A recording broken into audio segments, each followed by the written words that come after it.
목사님은 지난 주간에 여러분들 시험 본 친구들도 있죠. 목사님도 화, 수, 목, 금 4일 동안 시험을 보고 왔습니다. 목사님도 기말고사를 봤어요. 기말고사. 지난 화요일 날 목사님 첫 번째 시험인 한국교회사라는 시험이 있었습니다. 한국교회사. 따로 특별히 여러분들이 이제 뭐 한국사나 이런 세계사나 이런 것들을 배우지만 목사님은 그런 거 이미 다 배웠고 한국 교회사, 이 교회 역사에 대해 초점을 맞춰서 이제 배우고 시험을 보는 과목이에요. 당연히 시험은 잘 쳐야겠죠? 잘 쳐야죠. 잘 치기 위해서는 공부를 당연히 열심히 해야겠죠. 그래서 월요일 날 아침에 목사님 책상에 앉았습니다. 책상에 앉아서 이제 공부를 하려고 딱 책을 폈는데 몸은 앉아 있는데 공부를 하기가 너무너무 싫은 거예요. 정말 너무너무 하기 싫은 거예요. 공부를 해야 한다는 생각은 1톤이에요. 이거 잘못 넘어갔다. 1톤으로 이미 머릿속에 가득 찼는데 행동 1g을 못 하겠더라고요. 지난주에 목사님 설교했는데 행동 1g을 그렇게가 하기 싫은 거예요, 목사님이. 그래서 지난 주일에 설교 때 이야기했던 박상현 선수 알죠? 박상현 그 펜싱 선수 기억나요? 이 펜싱 선수처럼 대나 할 수 있어. 너 해야지. 너 공부해야지. just do it 해야지. 이러면서 속으로 계속 마음을 되뇌었어요. 그러면 보통 목사님은 just do it을 되게 좋아하기 때문에 보통 그냥 많이 하거든요. 일단은. 근데 정말 너무너무 하기가 싫은 거예요. 그날따라. 한국 교회사 과목이다 보니까 사람도 엄청나게 많이 나오고 지명, 이 지역들도 이름이 엄청나게 많이 나오고 또 사건들은 얼마나 많은지 연도부터 해서 외울 게 너무너무 많은 거예요. 이 대학원 같은 경우에 시험 같은 경우에는 여러분들처럼 이제 뭐 간단한 단답형이나 간단한 서술형, 뭐 객관식 이런 게 아니라 한 문제 딱 주고 1시간 반, 2시간 동안 계속 그 한 문제에 대해 답을 쓰는 거거든요. 아무것도 없어요. 그러니까 머릿속 다 집어넣어야 되는 시험이죠. 그렇게 이제 시험을 보는 거예요. 목사님은 역사를 되게 좋아해요. 역사를 좋아해서 20대 초반에 그냥 한국사 검정고시 한번 볼까? 이래가지고 이제 1급 그냥 이제 따기도 하고 이렇게 50문제 중에 한 문제 틀리고 딴데? 약간 이런 느낌으로 역사를 좋아하는 경우도 많은데 근데 이 시험을 위해서는 이름과 또 장소와 사건 등을 외우려니까 너무너무 하기가 싫은 거예요. 이거 언제 다 하지? A4로 막 쌓여 있으니까 외워야 될 게. 시험을 봐야 하는 내용이 뭐였냐면 이런 내용이었어요. 일제강점기의 청년운동 및 주일학교 운동에 대해서 서술하시오. 그리고 일제강점기 신사참배 및 반대운동에 대해서 서술하시오. 이게 끝이에요, 문제가. 이제 그냥 다 써야 돼요. 신사참배 뭐냐면 일본이 강제로 기독교인들 외에 모든 국민들이 다 우상 앞에 절하도록 만든 거예요. 쉽게 얘기해서. 1톤의 생각만 가지고 있으면서 1g의 생각은 행동 실천하지 못한 채 지내다가 갑자기 문득 이런 생각이 들었어요. 생각해보니까 이거는 공부가 아닌데? 이런 생각이 드는 거예요. 이건 이 사람들의 삶의 이야기잖아. 라는 생각들이 들기 시작했어요. 이 사람들이 일제강점기 속에서 믿음을 지키기 위해서 정말 목숨을 걸고 노력했던 이 사람들의 삶이잖아. 이런 생각들이 드는 거예요. 그래서 내가 최소한 이분들과 똑같이 살 수는 없어도 최소한 똑같이 살고 본받아가기 위해서 이분들이 했던 업적들, 이분들이 세웠던 기관들, 그리고 이분들이 살았던 지역, 이 사람들이 살았던 이름 정도는 내가 최소한은 외워야겠다. 이런 생각이 들기 시작하는 거예요. 이런 생각을 품고 나니까 공부가 아니라 그냥 그분들의 삶의 이야기 같았어요. 예를 들면 여러분 한국사 공부하기 싫어하잖아요. 근데 미스터 선샤인 알아요? 그런 건 엄청 재밌게 보잖아요. 사실 그게 한국사인데 일제강점기 시대를 다루고 있잖아요. 그런 것처럼 이 교회사도 그 사람들의 이야기구나. 그 사람들의 삶이네. 그래서 정말 믿음 지켰던 사람들을 목사님 한번 이야기를 들어본다 이런 생각을 가지고 마음을 다잡고 공부하게 됐어요. 그래서 친근하게 목사님 친구라고 생각하면서 외웠어요. 이름이 옛날 사람들 이름이라 이름도 되게 어려워요. 이름이 뭐 김환란, 뭐 김필래, 뭐 유각경 막 이런 이름들이야. 그래서 잘 안 외워져요. 그래서 목사님 친구랑 대화한다고 생각하고 진짜 필레야 고생했어. 각경아 진짜 힘들었지. 진짜 이러면서 외웠어요. 거짓말 안 치고. 진짜 목사님 친구들 이야기처럼 진짜 너 대단하다 이렇게. 그렇게 화요일 날 아침 시험 보잖아요. 목사님 이제 차를 타고 이제 목사 학교로 시험을 보러 간단 말이에요. 근데 이제 밤새도록 다 외우고 시험 가기 전에도 녹음해놓고 들으면서 가면서 외우려고 녹음을 아침에 급하니까 다다다다다다다닥 이거 적어놨던 답안지를 다다다다닥 읽고 지나가고 있었어요. 근데 읽고 지나가는데 이제 그 사람들 삶의 이야기라 그랬잖아요. 읽고 지나 갑자기 목사님이 그 이제 믿음을 지키다가 이제 핍박받았던 사람들의 이야기를 읽다가 갑자기 울컥하는 거예요. 이게 울컥이라는 게 보통 5단계까지 있으면 1, 2, 3, 4, 5 보통 이렇게 점진적으로 가는데 분명 나는 외우기 위해서 1 수준에서 다다다다다다 외우고 있는데 갑자기 5가 돼서 울컥한 거예요. 그래서 그때 목사님이 차를 타기 위해서 녹음을 해놨었기 때문에 그 녹음 파일이 아직 남아있거든요. 목사님 녹음 파일을 좀 잘라왔어요. 네. 14년 4월 21일 광복을 얼마 앞두지 않고 차디찬 감옥에서 숨을 거두시게 돼. 주기철 목사님의 순교자적 신앙과 순교의 모습은 한국교회의 수많은 신사참배를 반대하는 동역자들에게 그 모진 핍박을 잘 이겨낼 수 있도록 도와주는 원동력이 되었어. 잠깐 잘 들었어요? 이게 잘 들어보면 진짜 뜬금없이 울컥하거든요. 목사님도 이유를 몰라요. 목사님 약간 주기철 목사님 이런 이야기 하면은 약간 울음 버튼이어가지고 옛날에 유년부 애들 설교할 때도 주기철 목사님 설교하다가 한번 울어가지고 이제 하는데 갑자기 시간이 급하니까 빨리 외워야 되잖아요. 그러니까 말이 엄청 빠르잖아요. 외웠던 거니까 다다다다 하는데 갑자기 진짜 밑도 끝도 없이. 네, 그래서 어쨌든 공부라고 생각하지 않고 밤새도록 외웠어요. 그들의 삶이라고 생각하고 막 학경아 힘들었지 이러면서. 그러다 보니까 당연히 자연스럽게 잘 외워지게 됐고 시험도 다 쓰고 나왔어요. 뭐 시험 보는데 2시간 정도 시험 보잖아요. 그럼 사람들이 금방금방 나가는 거예요. 아니 외웠으면 빨리 못 나가거든요. 아무리 빨리 써도 빨리빨리 나가는 거예요. 우선 끝까지 다 쓰고 나왔어요. 아마 A뿔이지 않을까. 당연히 A뿔을 주실 수밖에 없는 답안지가 아닐까 이런 생각을 했습니다. 네. 어쨌든 목사님이 진짜 하기 싫었어요. 진짜로 평소보다 훨씬 더. 근데 마음을 갑자기 바꿔먹게 해주신 거예요. 아마 이렇게 또 말씀할 때 이야기해 주라고 그렇게 됐는지 모르겠지만 그렇게 마음을 딱 다잡고 나니까 공부할 길이 보이기 시작했어요. 그렇게 마음을 다잡고 나니까 새롭게 길이 보이기 시작했어요. 이 마음 확정에 대해서 성경에도 여러 명의 등장인물들이 존재합니다. 먼저 다니엘 한번 볼까요? 다니엘은요, 평범하게 살던 이스라엘에서 바벨론이라는 엄청난 대제국이 이스라엘을 침범해요. 그리고 전부 다 포로로 끌고 갑니다. 다니엘과 자기 친구들, 소년들도 전부 다 포로로 끌려가요. 이게 1차 바벨론 포로거든요.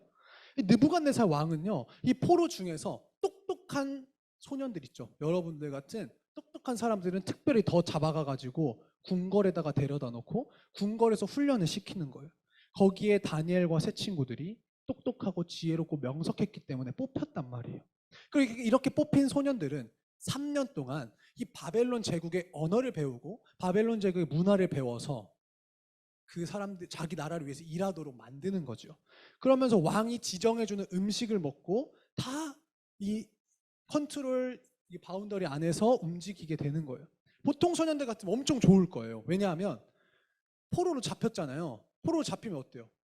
강제 노역하거나 노예 취급당하면서 맞고 힘들어하는 삶을 살 수밖에 없는데 이 다니엘과 세 친구는 어땠어요? 왕이 주는 음식 맛있는 거 나오지 거기서 훈련 그냥 공부하면 되는 거예요. 그들의 문화 누가 때리거나 이런 것도 없어요. 그들의 문화 공격 딱 배우고 얼마나 좋겠어요. 보통 사람들 같은 경우에.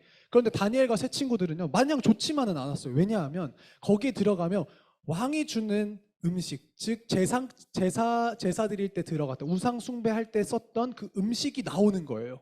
그러니까 그걸 먹어야 되니까 다니엘과 세 친구들은 하나님을 믿는 믿음과 상충하는 거예요. 이 일들이.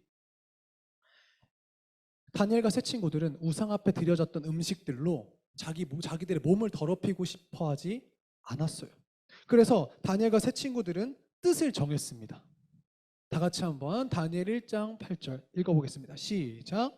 다니엘은 뜻을 정하여 왕의 음식과 그가 마시는 포도주로 자기를 더럽히지 아니하리라 하고.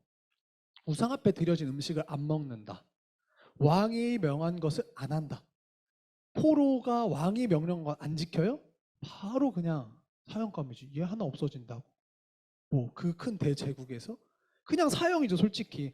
그렇지만 이 다니엘과 세 친구들은요, 마음을 정했습니다. 아, 난 하나님 믿는 사람답게 죽을 때 죽더라도 내 몸을 더럽히지 않겠다. 하나님을 배신할 수 없다. 마음을 정했습니다. 다니엘과 세 친구들은 목숨을 걸고 하나님 믿는 백성답게 살기로 마음을 다잡았어요.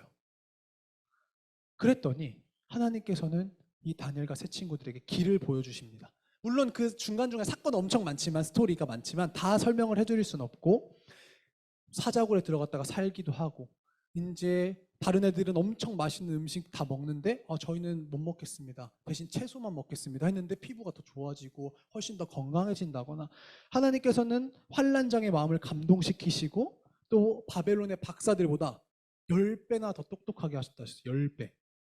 IQ 90이 10배 똑똑해지면 IQ 900이겠죠. 엄청 똑똑해진 거. 그러니까 이제 다니엘은 막 예언도 하고 하는 거겠죠. 다니엘은 그리고 또 바벨론의 총리가 되게 하셨어요. 포로로 잡혀갔다가 그 나라의 총리가 되게 하셨고, 세 친구들은 각 지방의 관직들을 다 하나씩 하게 됐단 말이에요. 마음을 확정하면 길이 보이고 길이 열린다는 거예요. 오늘 본문을 쓴 다윗도 마찬가지예요. 다윗은요, 이스라엘, 여러분 너무나도 잘 아는 이야기죠. 이스라엘 백성들이 블레셋 나라와 싸울 때 골리앗이라는 존재가 있었어요. 그 골리앗이라는 존재, 물맷돌 5개로 휙휙휙 해가지고 물리쳤죠. 탁 날려가지고 골리앗 쓰러뜨렸어요. 그 이후에 이스라엘 백성들의 반응이 어떠했냐면 이랬어요. 사울은 천천히요, 다윗은 만만이다. 사울 왕은 에게게 천이면 다윗은 그에 비하면 만이야. 이런 이야기들을 공공연하게 나라 사람들이 하고 다니는 거예요. 이 이야기를 들은 사울 왕의 마음은 부글부글 거리기 시작하는 거죠. 화가 나기 시작하는 거예요. 이놈 봐라. 잘못하면 이 내 왕권을 얘가 다 가져가겠네. 왕자리도 내가 뺏기겠네. 이런 마음들을 가지기 시작하는 거예요. 그러자 사울은요, 마음을 다잡았어요. 다윗을 죽이기로. 그래서 어느 날은 다윗이 왕을 위해서 연주를 하고 있는데, 왕을 위해서 충신, 갑자기 옆에 있던 창을 던져서 죽이려고 하기도 하고, 수백 명의 군인들을 모아서 다윗을 죽이려고 계속 애쓰고 쫓아다녔습니다. 한 나라의 왕이 나라는 돌보지 않고 다윗을 죽이려고. 그 다윗은요, 사울 왕을 피해서 여러 군데 도망할 수밖에 없었어요. 정말 메마른 광야로 가기도 하고 여러 굴들을 다니면서 도망을 다녔습니다. 그렇게 굴 속에 숨어 들어있을 때 지은 시가 57장, 시편 57장 이야기예요.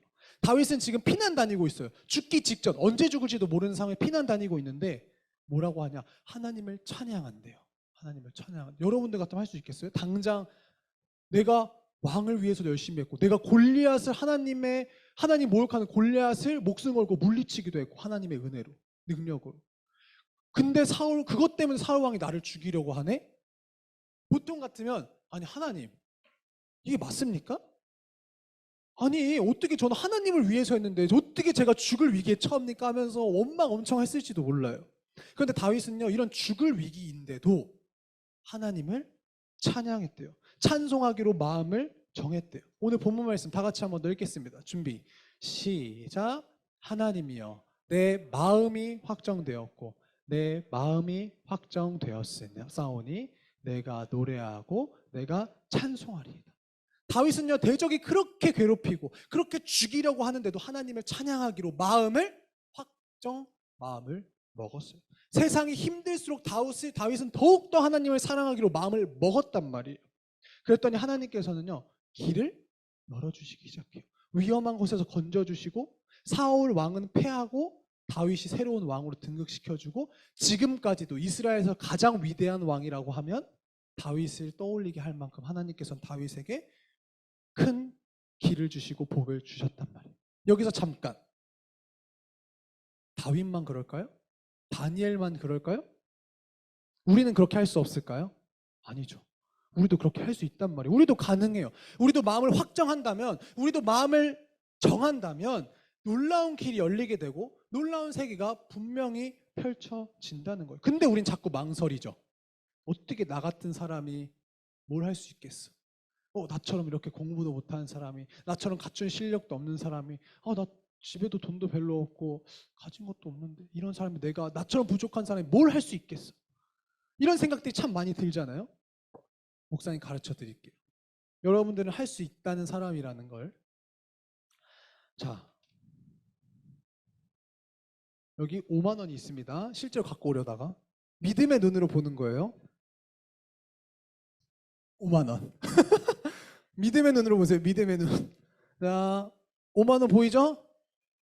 5만 원. 믿음의 눈 5만 원. 자, 5만 원. 이 5만 원 돈의 가치는 얼마일까요? 5만 원이죠. 5만 원이니까. 5만 원. 그러면 자, 이 5만 원을 이렇게 꾸겨 볼게요. 실제 돈을 꾸기 좀 그래서 이 5만 원 꾸겼어요. 이 돈의 가치는 얼마일까요? 5만 원. 그럼 한번 밟아 볼게요. 고마워요. 역시 똑똑해요. 5만 원. 5만 원 가치가 똑같단 말이에요. 사람들은 만약에 목사님 진짜 5만 원 들고 와서 여러분들한테 가질 사람 다 손들었겠죠? 꾸긴 다음에 가질 사람 손들었겠죠? 밟은 다음 가질 사람 손들었겠죠? 5만 원 다 꾸깃꾸깃하고 막 물에 젖어 있고 이런데 여러분들 손에 들 거란 말이에요. 왜요? 5만 원 가치가 그대로잖아요. 가치가. 5만 원의 가치가 살아 있잖아요. 겉으로 보기에는 구겨져 있는 것 같고 발로 밟힌 것 같을지라도 5만 원짜리 돈의 가치는 그대로라는 거예요. 우리들도 마찬가지예요. 우리들도 원래는 죽었어야 한단 말이에요. 죽어야만 마땅한 죄인이에요. 죄인. 근데 하나님께서 우리를 살리시기 위해서 하나뿐인 아들 예수님을 이 땅에 보내주시고 십자가에 달려 돌아가시도록 허락하셨어요. 내버려 두셨단 말이에요. 그러니까 우리를 살리시려고 예수님의 목숨을 내놓으신 거거든요. 예수님의 목숨으로, 예수님의 피, 예수님의 보혈로 우리의 목숨을 사신 거예요. 그래서 우리의 값을 말한다면 예수님 짜리가 될 수 있겠죠. 우리가 너 이거 얼마짜리야? 이거 1,000원짜리인데? 이거 얼마짜리야? 이거 10만 원짜리인데? 이거 얼마짜리야? 50만 원짜리인데? 짜리라는 말을 쓰죠. 그 값어치를 얘기할 때. 우리는요, 예수님이 우리를 위해서 목숨을 버리셨기 때문에 예수님 목숨을 가지고 우리들을 사셨어요. 예수님 짤이란 말이에요. 우리는요. 하나님께서 우리를 살리셨기 때문에 예수님을 보내셔서 우리들의 값은요, 예수님 값과 똑같아요. 우리의 가치는 예수님 짤이 가치입니다. 그러니까 우리는 너무너무 가치 있는 사람들이고 대단한 값진 사람들이란 말이에요. 스스로를 함부로 생각할 이유가 전혀 없는 사람들이란 말이에요. 우리가 키가 크고 조금 작든 얼굴이 예쁘고 조금은 덜 예쁘든 상관없어요. 값진 사람들이라고요. 성적이 이번에 잘 나왔든 못 나왔든 공부를 잘했든 시험에 떨어졌든 상관없이 우리가 값진 사람이란 사실은 절대로 변하지 않아요. 시험 좀 못 봤다고 나 진짜 끝났다. 어떡하지? 난 죽어야 되나? 진짜 인생 존망이다 이러면서 자기 스스로를 좌절하고 힘들어해요. 우리는 살다가 보면 스스로 이런 일들을 더 많이 생각하게 될 거예요. 분명히. 여러분들이 나이를 먹으면 먹을수록 이 좌절감은 더 많이 맛볼 일들이 많을 거예요.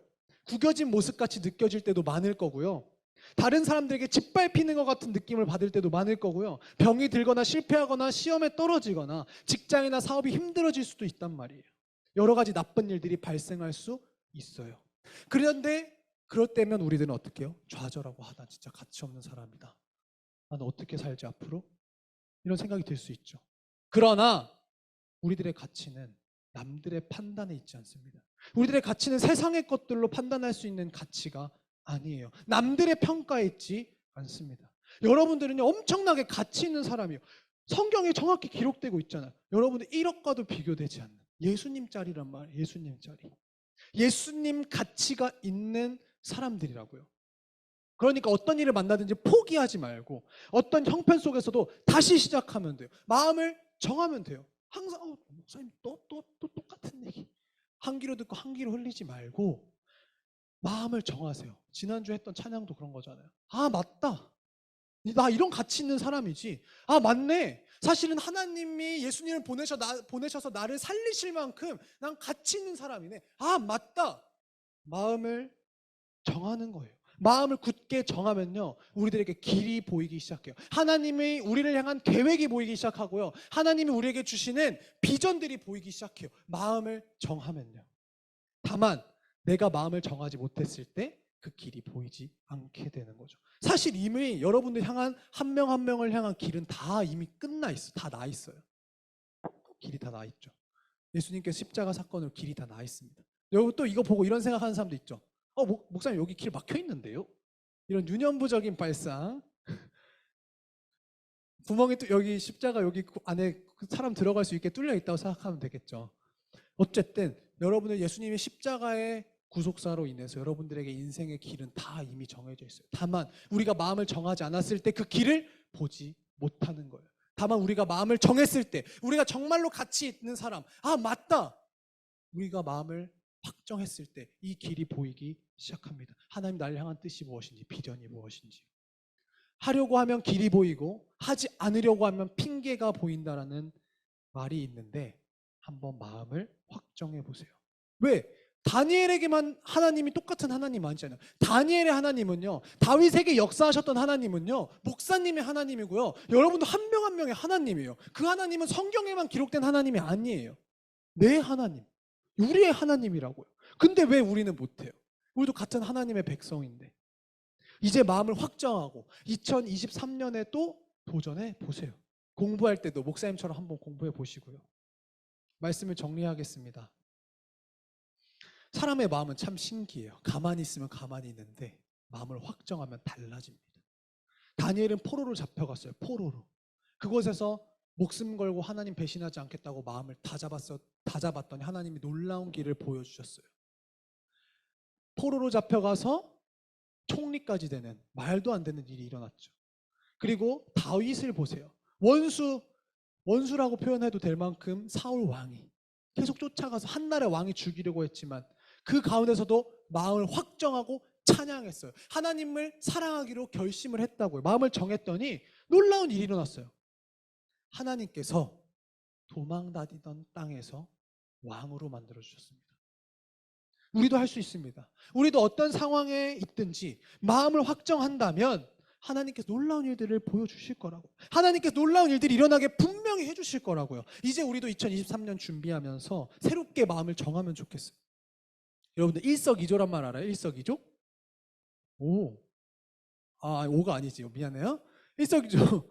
돌 하나로 이제 두 마리 새를 잡는다, 이런 뜻이죠. 동시에 두 가지 이득을 본다. 목사님 오늘 여러분들에게 일석이조를 해주려고 해요. 우리가 마음도 정하고 공부도 하고. 자, make up your mind, 이런 수거가 있습니다. 수거. 아는 친구들도 많겠죠. 마음을 정하다, 이런 뜻의 수거예요. make up your mind. 근데 요거에서 목사님 마인드를 heart로 좀 바꿔봤어요. make up your heart. 전혀 상관이 없는, 이질감이 없는 문장이죠. 마음을 정하라는 거예요. 지난주에 말씀 생각나요, 목사님이? just do it 대신 in Christ, 예수님 안에서 그냥 하면 돼요 라고 이야기를 해줬어요. 오늘도 지난 주일과 마찬가지로 마음을 확정해라, make up your heart 뒤에 다른 단어를 붙여야 돼요. 바로 이 단어죠. in Jesus Christ. 예수 그리스도 안에서 마음을 확정해라. make up your heart 이것만으로는 안 된단 말이에요. 그 뒤에 반드시 in Jesus Christ가 붙어야 된다는 거예요. 그러면 우리들에게 진짜 길이 보이기 시작하고 진짜 길이 열리기 시작할 거예요. 사랑하는 우리 중등부 친구들, 2022년을 마무리하고 2023년이 다가오고 있습니다. 우리는 아주 값진 사람들이에요. 마음을 정하기만 하면 반드시 길이 보일 거예요. 그런 의미에서 우리 옆에 친구들 보면서 한번 인사해 볼까요? 자, 너는 가장 가치 있는 사람이야. 시작. 가장 가치 있는 사람. 반대쪽. 너는 가장 가치 있는 사람이야. 우리가 근데 항상 보면은 우리들끼리만 하는 것 같아요. 우리 선생님들한테도 한번 해줄까요? 우리 선생님들, 담임 선생님들 있잖아요. 선생님들 보면서 쌤은 가장 가치 있는 분이에요. 시작. 가장 가치 있는 분이에요. 자, 뒤쪽에 선생님들 보면서 한 번 더. 쌤은 가장 가치 있는 분이에요. 그래요. 우리는 예수님짜리 인생이에요. 절대 무슨 일을 만나든지 마음을 정하면 길이 보인답니다. Make up your heart in Jesus Christ.